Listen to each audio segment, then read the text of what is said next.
Assalamualaikum students, Bismillahirrahmanirrahim. Our today's topic is Major Themes in the Sea by Edward Bond. The Sea is a marvelous and fabulous creation by Edward Bond. कि उसका एक बहुत ही जो है ज़बरदस्त सा ये ड्रामा है. The plays replete with many themes. इसमें बहुत से थीम्स हैं. थीम किसे कहते हैं? General idea of literary work is called themes. तो such as individual versus society, change, political and moral, economic collapse, डिटेज़म, nihilism, chaos, hypocrisy, injustice and lawlessness, sanity and insanity, scepticism के ये जो है ना बहुत से इसमें आपको थीम्स इसको जब आप स्टडी करते हैं तो आपको पढ़ने को मिलते हैं. Actually the sea prominently reveals disintegration, disharmony, distrust, chaos and dilapidation of pre war world.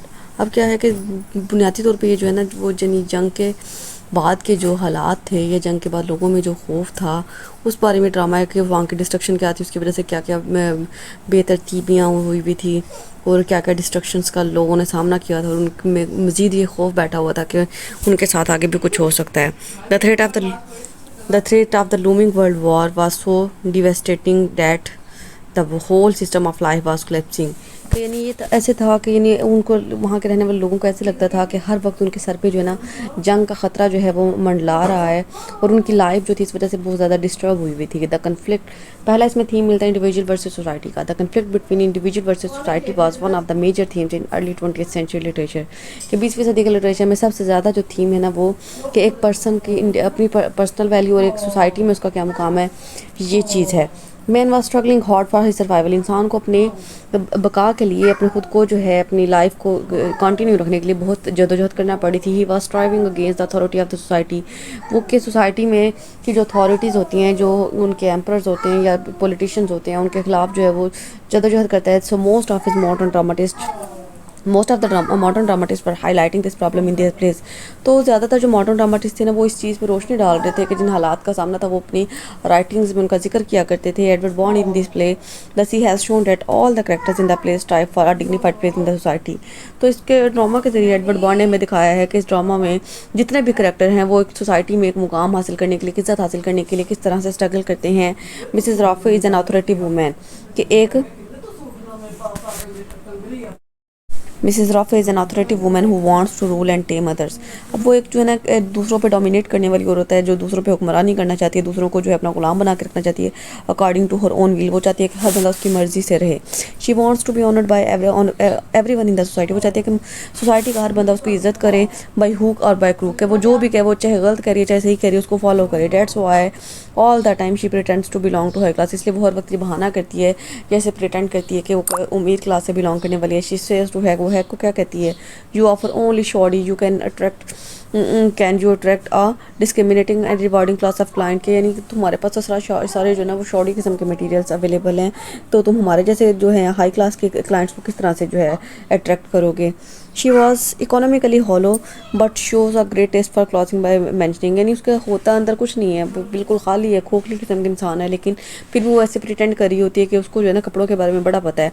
Turkish carpet, Japanese Nain stroke, असेस्टा, मतलब इस तरह की चीज़ों के नाम लेके वो बताती है. She is not well off enough to afford expensive curtain. उसके पास इतने पैसे नहीं है कि वो महंगे पर्दे खरीद सके. Yet she orders for them but refuses to pay for them. लेकिन फिर भी वो क्या करती है कि वो पर्दों का ऑर्डर देती है और बाद में वो ख़रीदने से इनकार कर देती है. To be honourable and authoritative she even scolds others. कि और इसके अलावा इज़्ज़त हासिल करने के लिए या आला मुकाम हासिल करने के लिए वो दूसरों को फिर जो है दूसरों को डांटती है. शी साइंस में फनफेड the character of a dog and she herself becomes a इरुडिसिक and the heroine in the play. अब क्या करती है कि खुद जो है वो करेक्टर जो प्ले वो अरेंज करी होती है ना चंदा इकट्ठा करने के लिए, खुद को उसकी हीरोइन का करार देती है और वो वेनफे को जो है कुत्ते का रोल दे देती है. Hatch is a draper who is worried about his honour before his friends and suppliers. अब क्या है कि हैज जो है ना वो एक दर्जी होता है इसको, तो उसके साथ भी उसने बहुत गलत किया होता है, तो वो बहुत परेशान होता है कि वो अपने दोस्तों का या अपनी सोसाइटी का सामना कैसे करेगा. या फिर वो सप्लायर्स मतलब जहाँ से वो उसने वो कर्टन लेके आया था ना उसने जो मंगवाए थे, तो वो उनको क्या जवाब देगा. He is also afraid that his business is collapsing. उसको इस चीज़ का भी खौफ होता है कि उसका जो कारोबार है वो तबाह हो जाएगा. Conspiracies to scare others by talking about UFO और फॉरेन क्रिएचर्स, फिर जो है वो इस तरह की जो है साजिशें वगैरह करता है, या फिर इस तरह के जो है ना उसका जो उसके अंदर का खौफ होता है ना कि यूएफओ जो हैं अनआइडेंटिफाइड ऑब्जेक्ट्स जो हैं वो उन पे हमला कर देंगी या उन पे जो है कब्जा कर लेंगी, ये खौफ उसके दिल में बैठे होते हैं। Colin also dies in a struggle to get his love. Colin जो है उसकी भी मौत अपनी मोहब्बत को हासिल करने के लिए हो जाती है। Even she is living a life of recluse because she is desperate and can not fulfil the demand of society. Even जो है उसको भी एक बहुत अलग थलग सी ज़िंदगी बसर करना पड़ी है, एक हट में सी के जो है किनारे पे, क्योंकि वो इस सोसाइटी की डिमांड को पूरा नहीं कर सकता। Willy and Rose have to leave the town to have a better future. Willy और रोज़ को जो है वो मुआशरा छोड़ के जाना पड़ता है, क्योंकि उन्होंने ताकि वो एक अच्छी ज़िंदगी गुजार सकें। In short all the characters in the play are striving and struggling hard against the unfavourable circumstances of their existence. तो हम ये कह सकते हैं कि इसके ड्रामा के जितने भी कैरेक्टर्स हैं ना, वो सब जो है जद्दोजहद कर रहे हैं, मेहनत कर रहे हैं एक जो है एक पीसफुल लाइफ हासिल करने के लिए, एक प्रॉस्पेरस लाइफ को हासिल करने के लिए, क्योंकि वो जिन हालात में रह रहे हैं, जिन हालात से गुजर रहे हैं, वो उनके लिए सेटिस्फैक्ट्री नहीं है। इसमें सेकंड थीम है चेंज का। Change is one of the most important themes of the play. तो ये भी एक बहुत अहम थीम है। इंडस्ट्रियलाइजेशन एंड मैकेनिज्म है broad distinctive changes in the society के जो इंडस्ट्रियलाइजेशन मतलब जो सनती तरक्की है और मैकेनिज्म का जो दौर है, उसने सोसाइटी में बहुत सी तब्दीलियाँ लेके आया। Bond depicts that mechanism and industrialisation है made the people indifferent to each other. कि यानी मशीनरी आजकल इतनी ज़्यादा हो गई है, बहुत ज़्यादा जो है आर्टिफिशियल इंटेलिजेंस का दौर है, तो इसने इन चीज़ों ने लोगों को एक दूसरे से बहुत दूर कर दिया। But at that time people were not ready to accept the change. लेकिन उस वक्त पे लोग जो थे वो चेंज को एक्सेप्ट करने के लिए, कबूल करने के लिए तैयार नहीं थे। They did not have an information and knowledge about new advancement. उनको नई होने वाली तरक्कियों के बारे में इतनी ज़्यादा मालूमात नहीं थी। They were afraid of being destroyed by some space creature or UFOs unidentified object. उनको ये खौफ पड़ा रहता था कि कोई जो है खलाई महलूक या फिर यूएफओ जो हैं उनको आके बर्बाद कर देंगे या उन पर कब्जा कर लेंगे। Hatch always tries to make people full of horrors. Hatch जो था वो हमेशा लोगों को डराने की कोशिश किया करता है। He tells his friends that UFO would replace the brains of native people gradually. तो वो लोगों को बताता, ये अपने दोस्तों को बताता था कि ये यूएफओ जो हैं अनआइडेंटिफाइड ऑब्जेक्ट्स जो हैं वो लोगों के जहन पे आहिस्ता आहिस्ता काबिज हो रहे हैं। He says their brains are taken out at night bit by bit by replaced by artificial material through here in airships। कि वो कहता था कि यानी जो खलाई महलूक है ना वो रात को आती है और थोड़ा थोड़ा करके जो है ना वो लोगों के जहन को चेंज कर रही है और उनको मॉडर्निज्म की तरफ लेके जा रही है। Bond claims that one should accept the change in society. Bond का ये कहना है कि अगर सोसाइटी में कोई तरक्की हो रही है या कोई चेंजेस आ रहे हैं तो उसको कबूल किया जाना चाहिए। Gives the ray of hope and supports change for betterment through the character of Rose and Willy. तो वो उम्मीद की किरण दिखाता है कि यानी अगर इंसान चेंज को एक्सेप्ट कर ले तो यानी वो तरक्की कर सकते हैं, जैसा कि उसने रोज़ और विली की मिसाल से समझाया है। Bond makes use of these characters in order to bring some change and newness in the society. Bond ने जो है इन करेक्टर्स को इसलिए जो है इंट्रोड्यूस करवाया है ताकि वो ये बता सके कि चेंजेस और जो नई चीज़ें होती हैं ना वो प्रॉस्पेरिटी लेके आती हैं, इंसान को जो है बदल देती हैं। तो Evens who seem to be mouthpiece of the playwright he tries to reveal his hope for change. अब इवन जो कि इतना माइनर सा उसका करेक्टर है तो वो भी जो है उम्मीद की जो है चेंज की उम्मीद रखता है। When Evens tells Willy in the end of the play, जब वो विली को बताता है but you must still change the world, के तुम्हें दुनिया को बदल देना चाहिए। इसके बाद आ जाता है द इकोनॉमिक एडवर्सरी। तो इकोनॉमिक एडवर्सरी भी जो है ना इसका एक थीम है। The economic adversary is another major theme of the play. ये इस प्ले का जो है बहुत इंपॉर्टेंट थीम है। Bond shows that economic conditions of the people were very worst due to threats of war. वो बॉन्ड ने बताया है कि यानी वहाँ के लोगों के जो हालात थे वो जंग की वजह से फाइनेंशियली बहुत वीक जा रहे थे। द बिजनेस वॉज ड्यूड, उनके बिजनेस जो थे, कारोबार जो थे वो दबा चुके थे। There was no ray of hope and prosperity. वहाँ पे कोई उम्मीद की और खुशहाली की जो थी ना किरण नज़र नहीं थी आती। This dark shadow of economic डिटेंसेस could see through the words of mister Hack when he says. तो ये सारी चीज़ें जो है मिस्टर हैक की एग्जांपल के ज़रिए, एक ड्रैपर की एग्जांपल के ज़रिए समझाई गई हैं। When he says my name, my good, my whole life work is not at stake, I am on the edge of a terrible disaster. क्योंकि उस वक्त जो है उसने इतना बड़ा ऑर्डर कर दिया होता है उसके कहने पे, मिसेज राफे के कहने पे, और बाद में वो उसको लेने से रिफ्यूज़ कर देते तो उसका तो सारा कारोबार तबाह हो जाता है, वो पागल हो जाता है, वो सारे कपड़े जो है टुकड़े टुकड़े कर देते हैं। इसके बाद फोर्थ थीम है the stability of country depends upon its political affairs. कि उसके सियासी हालात कैसे हैं, सियासी मामलात कैसे जा रहे हैं किसी कंट्री के। Bond tells us that political instability has destroyed the peace and harmony of the town. तो इसी चीज़ ने जो था उस टाउन की भी के अमन को और सुकून को जो है तबाह किया हुआ था। There was a constant threat of war. लोगों में जो था जंग का खौफ बैठा हुआ था between the powerful countries as weaker says to mighty tyrants locked in mortal combat. अब नेक्स्ट है Bond has also depicted the false morality of the people, के लोग जो हैं वो झूठी जो है मुनाफकत करते हैं या उनके जो है ना मॉरल वैल्यूज़ नहीं होती उनमें, they for morally weak and corrupt, वो जो अखलाकी तौर पे कमज़ोर होते हैं और करप्ट होते हैं, धोखेबाज होते हैं। They lacked in ethics love and compassion, उनमें जो है मोहब्बत की और हमदर्दी की कमी होती है। They're hypocrite specially Mrs Rafi and Mrs Tilehouse, कि वो लोग जो हैं मुनाफिक होते हैं, उनमें मुनाफिकत पाई जाती है, जैसा कि मिसेज राफे और मिसेज टाइल हाउस का कैरेक्टर है।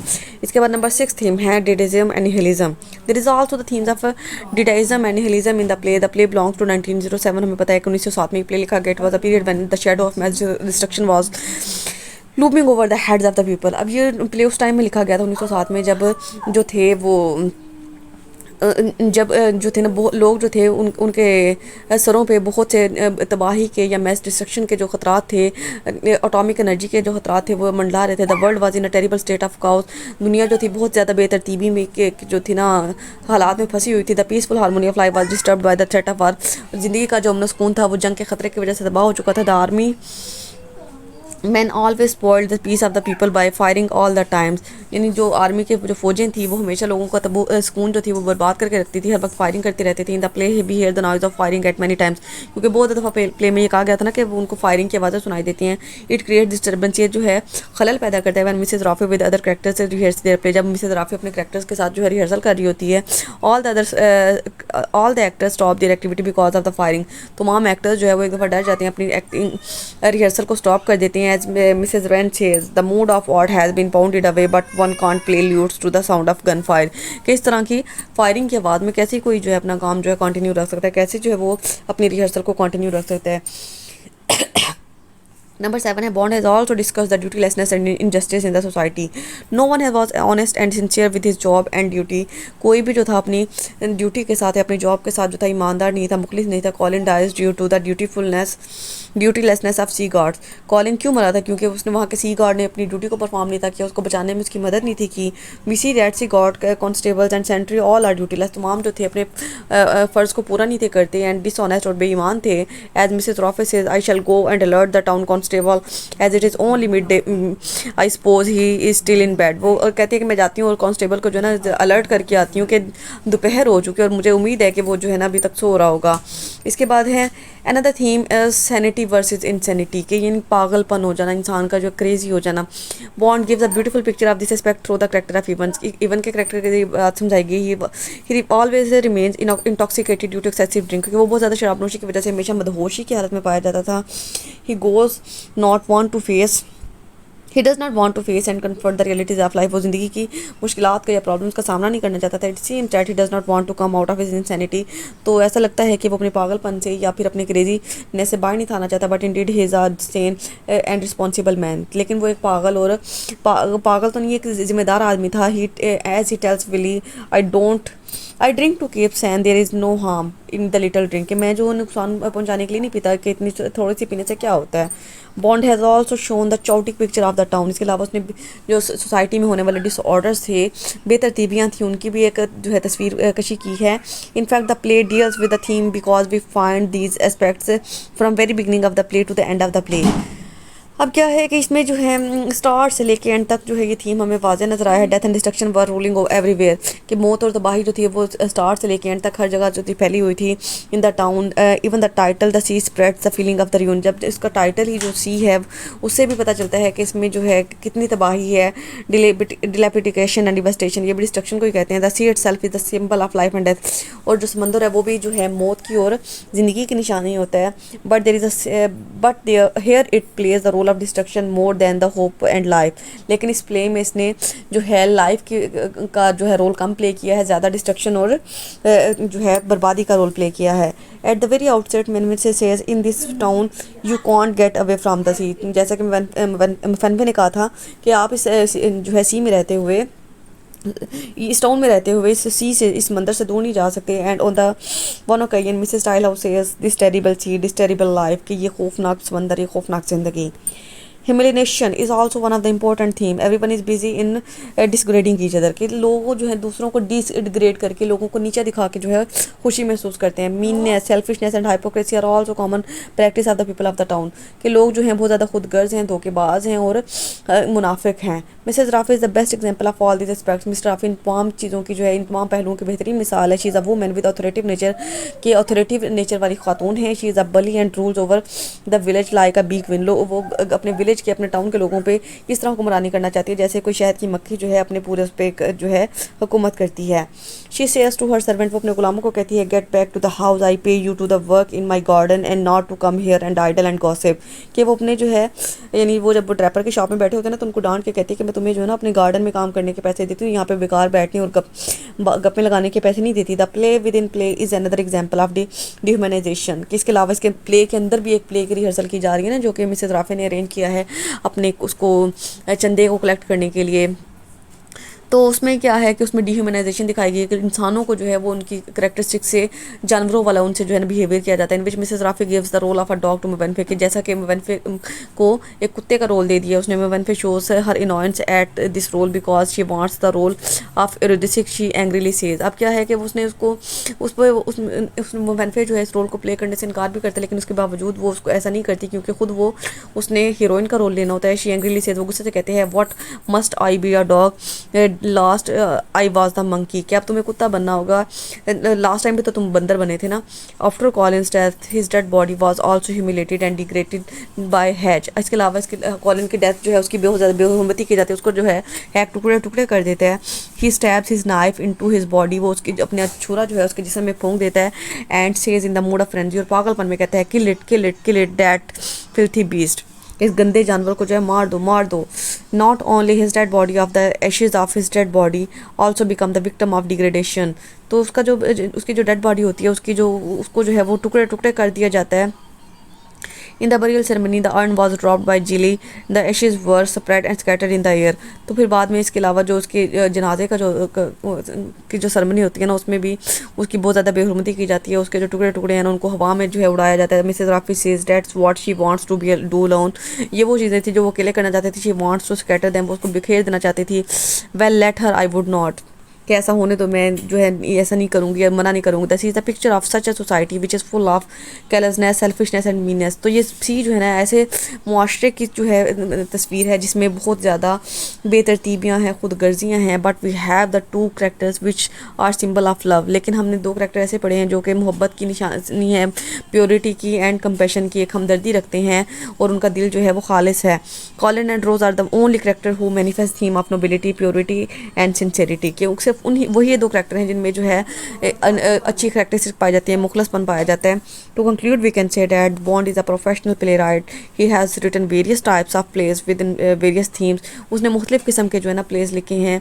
In the sea he has discussed the theme of change, individual versus society, sanity versus insanity, terrorism, economic and political collapse, nihilism. He believes that these themes are the very traits of the modern life, क्योंकि उसे पता है कि सारे theme जो है ना modern life के ये मसाइल हैं, तो इसलिए उन सबको उसने अपने प्ले में डिस्कस किया है। He deals with the study of themes fantastically, वो इन तमाम थीम्स के साथ बहुत ज़बरदस्त किस्म से पेश आता है, बहुत अच्छे से उसने इनको एलेबोरेट करके जो है अपने रीडर्स तक अपने पैगाम को पहुंचा दिया है। ये था हमारा आज का लेक्चर। आई होप तो कि आपको समझ आ गया है। फिर भी कोई कन्फ्यूजन हो तो मुझसे पूछ सकते हैं। अल्लाह हाफिज़।